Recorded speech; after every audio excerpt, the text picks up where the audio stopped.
The International Court of Justice has ordered Israel to take all measures within its power to prevent genocide. In a sweeping ruling, a large majority of the 17-judge panel voted for urgent measures which covered most of what South Africa had asked, but stopping short of ordering a halt to Israeli military action in Gaza. While the ICJ did not order a ceasefire, it said it would not throw out the genocide case, ruling that the Palestinians is a protected group under the 1948 Genocide Convention. The court also ordered Israel to prevent and punish incitement to genocide in the Strip and must allow humanitarian aid into Gaza. We have Dr. Farid Muhammad Hassan from Universiti Sains Islam Malaysia to discuss this. Thank you so much, Doctor. Right, we've heard the ruling just now. So what do you think of the provisional measures outlined in the ruling? Does it provide a path towards de-escalation of the conflict? Right. Thank you, Farhana, for the question and for inviting me. I think that all the international community has tried its best to invoke as many possible avenues as possible to bring such conflict before the attention of the whole community of the international nations. And I think that the recent ICJ provisional measures decisions shed some light on what is needed for the conflict. And to answer your question on whether or not such decision would de-escalate such conflict, that would we have to wait until the final decisions on the merits of the case by the ICJ.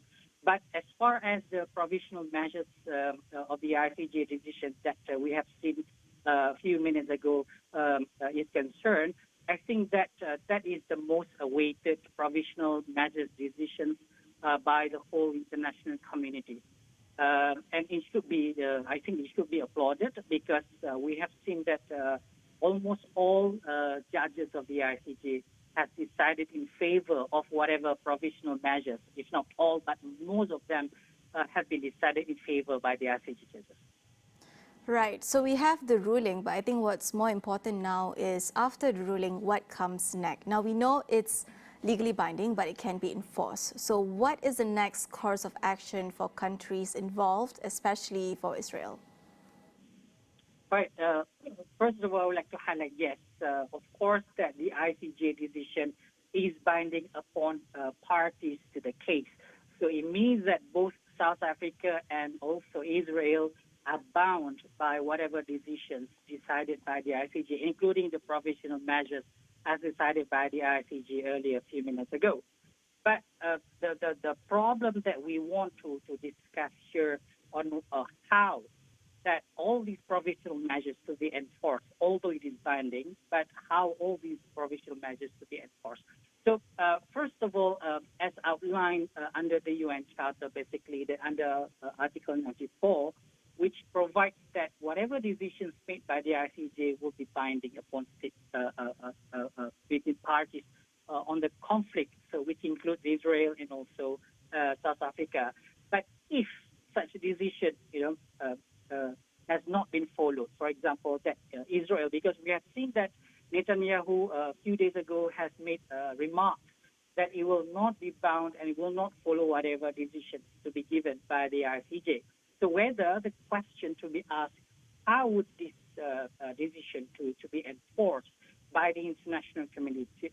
The UN Charter also provides that if any of the parties to the case, for example, either South Africa or Israel, refuse to comply with whatever decisions decided by the ICJ, then the other party may seek redress before the UN Security Council. So now, as we all know that Israel is has a very close relationship with the United States. So the question that comes to our mind is that whether the UN Security Council would be able to enforce such decisions given by the ICJ, because we have seen that most of the decisions or provisional measures as decided by the ICJ earlier requires preventions and punishments and also humanitarian aid and so on, right, to be allowed to be given to the victims the conflict. So whether this decision can be enforced in the eyes of international law.